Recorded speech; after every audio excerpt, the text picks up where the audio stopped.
Final account में adjustment एक ऐसा पार्ट है जिसमें बच्चे काफी कंफ्यूज होते हैं। तो मैं न केवल आपको एडजस्टमेंट को दिखा रहा हूं, साथ साथ में आपको बताते जा रहा हूं। तो सबसे पहला बात या सबसे पहली जो चीजें या जो एडजस्टमेंट को हमको ध्यान रखना चाहिए उसमें सबसे इंपॉर्टेंट है कि सबसे पहले आप ये ध्यान रखें, हर एडजस्टमेंट की दो जगह एंट्री होगी। अगर ट्रायल बैलेंस के बाहर कोई आइटम दिया है, कोई भी आइटम दिया है, उसकी कितनी एंट्री होगी? दो। तो फर्स्ट कॉन्सेप्ट ये कि हर एडजस्टमेंट की दो एंट्री होगी। क्यों होगी, कैसा होगी, उस बारे में हम बाद में बात कर लेंगे। लेकिन फिलहाल एडजस्टमेंट पे आते हैं। पहला एडजस्टमेंट है क्लोजिंग स्टॉक, जिसको बहुत अच्छे से आप जानते हो, रूबरू हो, परिचित हो। क्लोजिंग स्टॉक बाहर दिया है और कॉस्ट प्राइस और मार्केट प्राइस दिया है। तो कॉस्ट प्राइस और market price whichever is less, दोनों में जो कम हो, क्लोजिंग स्टॉक लेना है, दोनों में जो कम होगा वो ट्रेडिंग के क्रेडिट में जाएगा और बैलेंस शीट के एसेट्स में जाएगा। ये पहला एडजस्टमेंट। दूसरा एडजस्टमेंट हम लेते हैं आउटस्टैंडिंग एक्सपेंसेस। आउटस्टैंडिंग एक्सपेंसेस का मतलब होता है ऐसा एक्सपेंसेस जो हमें अभी तक कर देना चाहिए लेकिन हमने अभी तक किया नहीं है।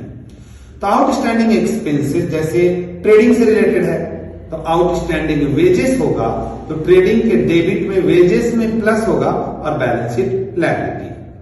आउटस्टैंडिंग सैलरी होगा तो पीएनएल के डेबिट में सैलरी में प्लस होगा और बैलेंस शीट लायबिलिटी। यानी आउटस्टैंडिंग एक्सपेंसेस ट्रेडिंग और PNL account debit side add होगा रिलेटेड आइटम में और बैलेंस शीट लायबिलिटी, क्योंकि पे करना हमारे लिए लायबिलिटी है ना। थर्ड आते हैं हम प्रीपेड एक्सपेंसेस पे, समय से पहले दे दिए।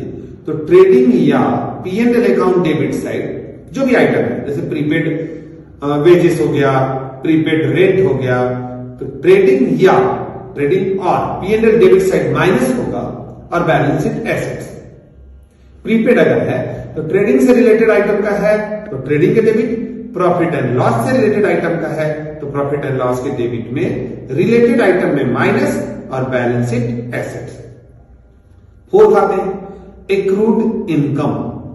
Income earn but not received. मैं जानबूझ के अपने सेंटेंस को स्लो बोल रहा हूं ताकि आप बातों को पकड़ सके, समझ सके। Accrued income, income earn but not received, ऐसा इनकम जो मिल जाना चाहिए लेकिन मिला नहीं है।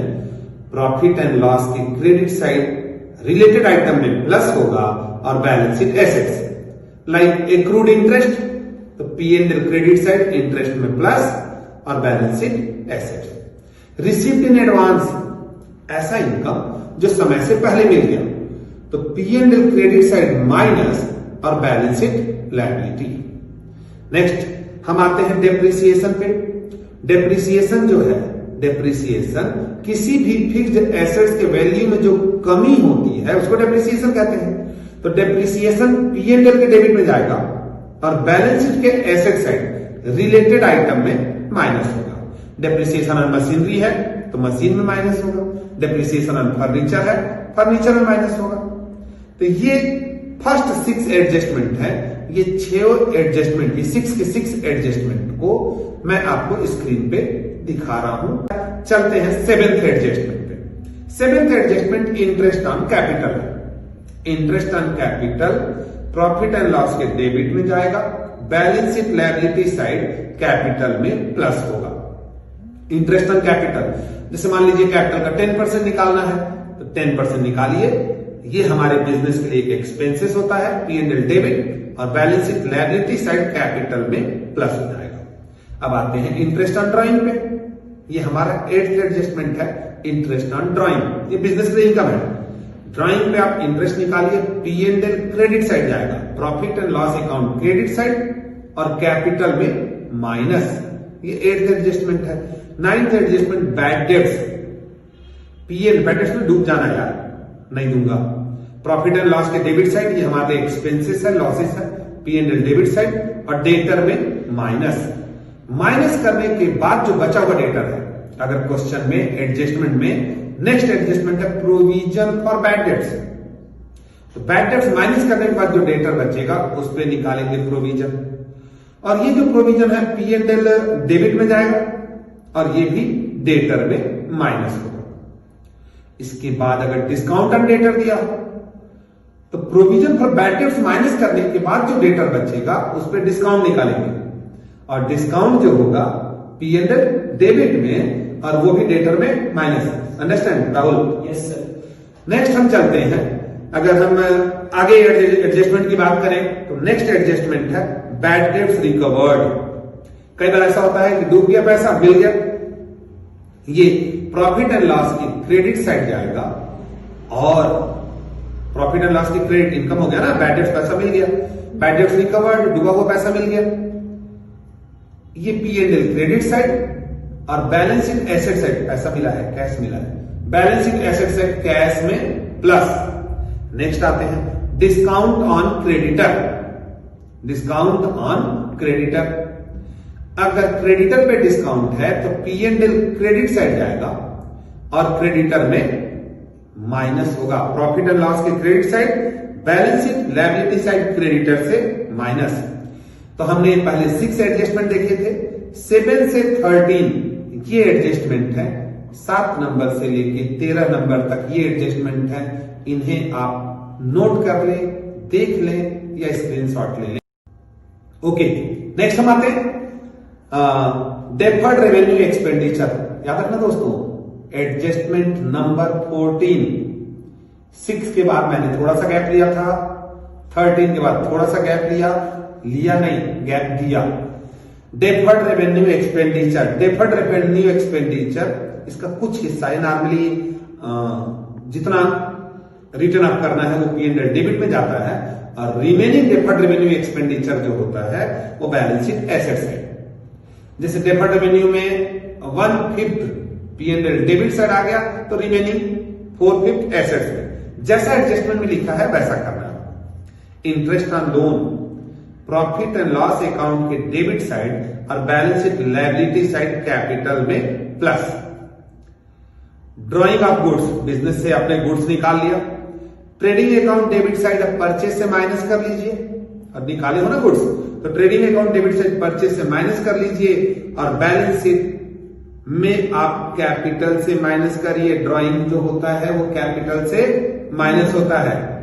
मिस प्रीति जी, आप समझ रही होंगी इन बातों को? Yes sir. नेक्स्ट एडजस्टमेंट है गुड्स डिस्ट्रीब्यूटेड एज चैरिटी। कई बार लोग मांगते हैं, हम चैरिटी में देते हैं राहुल जी। कई बार कोई मांगा तो हम क्या करते हैं, चैरिटी में उठा के दुकान में आप बैठे हैं, क्या करेंगे, चैरिटी में दे देंगे, फ्री सैंपल में दे देते हैं पुड़िया बना के, उससे आपका गुड्स कम होता है। तो परचेस में माइनस करिए आप ट्रेडिंग डेबिट में, गुड्स कम हुआ। परचेस में भी माइनस कर सकते हैं, नहीं माइनस कर रहे हैं तो ट्रेडिंग क्रेडिट में लिख दीजिए, दोनों का मतलब सेम है। कई बच्चे थोड़ा कंफ्यूज होते हैं, तो परचेस से माइनस करिए, और P&L debit side free sample दिए हैं तो एडवर्टाइजमेंट हो गया, चैरिटी में दिए हैं तो चैरिटी हो गया, डोनेशन में दिए हैं डोनेशन। अब नेक्स्ट एडजस्टमेंट आते हैं गुड्स लॉस बाय फायर। आग लग गई, मान लो फॉर एग्जांपल 10,000 का गुड्स था, आग लग गई और 10,000 का लॉस हो गया, और नो इंश्योरेंस, आपने इंश्योरेंस कराया ही नहीं था, तो गुड्स तो जल गया आपका, 10,000 का आपको नुकसान तो हो गया ना। तो परचेस से आप माइनस कर लीजिए 10,000, या ट्रेडिंग की क्रेडिट साइड भी लिख सकते हैं, बात दोनों सेम है। 10,000 माइनस करिए, और सीधे आपका दिल कितने से टूट गया, 10,000 से। सीधे आपको नुकसान कितने का हुआ, 10,000 का। एक्सपेंसेस लॉसेस कहां लिखते हैं, प्रॉफिट एंड लॉस के डेबिट साइड, P&L के डेबिट साइड आप 10,000 लॉस बाय फायर बोल करके लिख दीजिए। नेक्स्ट एडजस्टमेंट इसी का सेकंड पार्ट लेते हैं कि मान लीजिए 10,000 का गुड्स जला, लॉस बाय फायर हुआ, 6,000 का आपने इंश्योरेंस कराया था, 6,000 आपको मिल गया।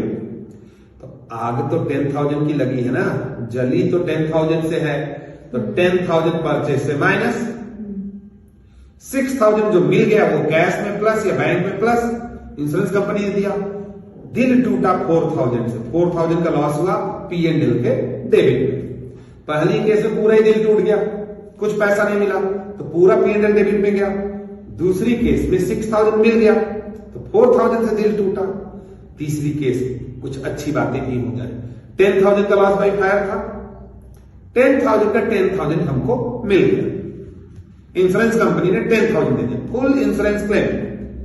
तो आग लगी, ये तो सच्चाई है। 10,000 परचेस से माइनस करिए या ट्रेडिंग के क्रेडिट में लिखिए। अब पूरा पैसा मिल गया तो बैंक में आप क्या करिए, 10,000 को प्लस कर दीजिए, 10,000 को क्या करिए बैंक में प्लस करिए, उतना पैसा आ गया आपके पास में। अब नेक्स्ट ये 14 से लेके 18 तक के जो एडजस्टमेंट है उन्हें आप स्क्रीन पे अपने बाजू में आप देखिए, नोट करिए या स्क्रीनशॉट लीजिए, फिर हम आगे बात करते हैं। नेक्स्ट एडजस्टमेंट है manager commission. Next adjustment manager commission है, थोड़ा ध्यान देना, कुछ बच्चे बड़े कंफ्यूज हो जाते हैं। इसमें दो वर्ड लिखा रहता है, net profit after charging manager commission और net profit before charging such commission. Before पूरा सम बना लीजिए, पूरे एडजस्टमेंट को कंप्लीट करिए। नेट प्रॉफिट आप वर्किंग नोट में निकालिए, net profit into rate by 100 करिए बिफोर में। मान लीजिए ना आपका नेट प्रॉफिट 11,000 है तो 10 बाई 100 करिए, 10% अगर रेट दिया है तो 1100 आएगा। ये 1100 P&L के डेबिट में, ये 1100 प्रॉफिट एंड लॉस के डेबिट में और बैलेंस शीट लायबिलिटी बिफोर की केस में। वर्ड ऐसा लिखा हो, net profit after charging such commission, after charging, तब आप नेट प्रॉफिट आपका 11,000 आया था, इनटू रेट 10%, नीचे डिवाइडेड बाई 100 प्लस रेट करिए। जो फिगर आएगा P&L debit balance sheet liability, जाना P&L डेबिट और बैलेंस शीट लायबिलिटी है। बिफोर में 10 बाई 100, सर अगर 5% दिया रहेगा तो 5 बाई 100 कर लेना ना रे, 10% दिया रहेगा तो 10 बाई 100 बिफोर में, वर्ड याद रखना बिफोर। आफ्टर जब बोलेगा तो net profit into rate by 100 plus rate करिए, कुछ आएगा, जो भी आएगा P&L डेबिट और balance sheet liability. Next adjustment आते हैं, goods distributed among staff member for staff welfare. कई बार क्या होता है, हम अपने स्टाफ को भैया 10-10 किलो का पैकेट दे दिए तो गुड्स तो कम हुआ, परचेज से माइनस करिए या ट्रेडिंग के क्रेडिट में लिखिए, और इतना आपने दिया है। एक तरीके से ये डोनेशन के रूप में दे सकते हैं आप, चैरिटी के रूप में दिए हैं आप, या स्टाफ वेलफेयर के रूप में दिए हैं तो स्टाफ वेलफेयर बोल करके प्रॉफिट एंड लॉस के डेबिट साइड लिखिए। आप समझ रही प्रीति जी? Yes sir. आपको कहीं कोई तकलीफ? No sir. मैं एडजस्टमेंट बस समझाने की कोशिश कर रहा हूं, उस बात को आप समझेंगे। नेक्स्ट एडजस्टमेंट है drawing of goods for personal use. Goods निकाले पर्सनल यूज के लिए, परचेज से माइनस या और कैपिटल से माइनस। गुड्स निकालोगे तो राहुल जी अगर कैश निकालेंगे, ये कैश निकालिए पर्सनल यूज, कैश से माइनस कैपिटल से माइनस, पर्सनल यूज मतलब ड्रॉइंग। तो ये नॉर्मली मैंने 19-20-21 आपको स्क्रीन पे दिखा रहा हूं, बाजू में दिखा रहा हूं, आप इसे देख ले। ये 21 एडजस्टमेंट बेसिक एडजस्टमेंट है, बेसिक एडजस्टमेंट है। ये 21 एडजस्टमेंट बेसिक है। आप चाहें तो इस 21 से ज्यादा भी एडजस्टमेंट हो सकते हैं। ये बेसिक एडजस्टमेंट का कोई लिमिट नहीं है, एडजस्टमेंट कुछ भी हो सकता है। आपने गुड्स लाया, रास्ते में चोरी हो गया, एक्सीडेंटल लॉस हो जाएगा। मैं तो लॉस वेरिफायर समझा रहा हूं, एक्सीडेंटल लॉस आ गया तो आप कनेक्ट करने में इजी होगा। हमने बताया आउटस्टैंडिंग वेजेस, एग्जामिनेशन में आ गया आउटस्टैंडिंग कैरेज। तो ये बेसिक जो 21 एडजस्टमेंट है, इससे बाकी एडजस्टमेंट के बारे में भी आप थिंक कर सकते हैं, सोच सकते हैं। थोड़ा सा और बताना चाहूंगा मैं, कुछ इंपॉर्टेंट पॉइंट होते हैं जो ट्रायल बैलेंस में दिए रहते हैं। एडजस्टमेंट के पॉइंट कहां दिए रहेंगे? ट्रायल बैलेंस में। Some important point given in trial balance, तो उनकी सिंगल एंट्री होगी। अंदर जब दिया है तो एक एंट्री होगी, जैसे क्लोजिंग स्टॉक अंदर दिया है तो एक ही एंट्री होगी, ये balance sheet asset side. Outstanding wages दिया है तो एक ही एंट्री होगी, balance sheet liability side. Interest on capital दिया है तो एक ही एंट्री होगी, P&L debit side. Interest on loan दिया है तो सिंगल एंट्री होगी, P&L डेबिट साइड। प्रीपेड अगर एक्सपेंसेस दिया है तो सिंगल एंट्री होगी, कहां होगी? Balance sheet asset side. Interest on drawing दिया है, single entry profit and loss credit side. Interest on investment है, ये भी profit and loss credit side में। जैसे मैंने पहले भी बताया था कि wages and salary trading debit, salary and wages P&L debit. Apprenticeship premium, apprenticeship premium अगर दिया है तो P&L credit side, apprenticeship premium P&L credit side.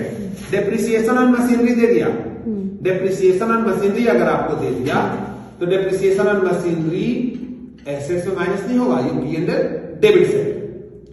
Accrued commission अगर दे दिया आपको, ये एडजस्टमेंट की बात नहीं कर रहा हूं, ये item given in trial balance. Accrued commission दिया, balance sheet assets. Received in advance दिया, बैलेंस शीट लायबिलिटी।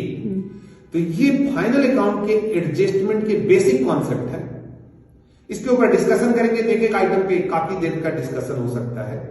ये तो सिर्फ मेरा इंटेंशन उन बच्चों तक पहुंचाना, बताना जो बच्चे किसी वजह से पढ़ नहीं पाए हैं या ध्यान नहीं दे पाए हैं। तो बेसिक चीजों को क्लियर करके आप अपनी थोड़ी सी बुक में पढ़ाई करिए, थोड़ी सी टीचर का हेल्प लीजिए, कोचिंग का हेल्प लीजिए। कोचिंग में आप चाहे तो हमारे कोचिंग में भी आ सकते हैं, लेकिन मैं ऐसा नहीं कहता कि डॉक्टर संतोष राय इंस्टीट्यूट में आए, ऐसा मैं कभी नहीं कहता, किसी बच्चों को नहीं कहता। आप जहां भी रहें अच्छा करें, बेहतर करें।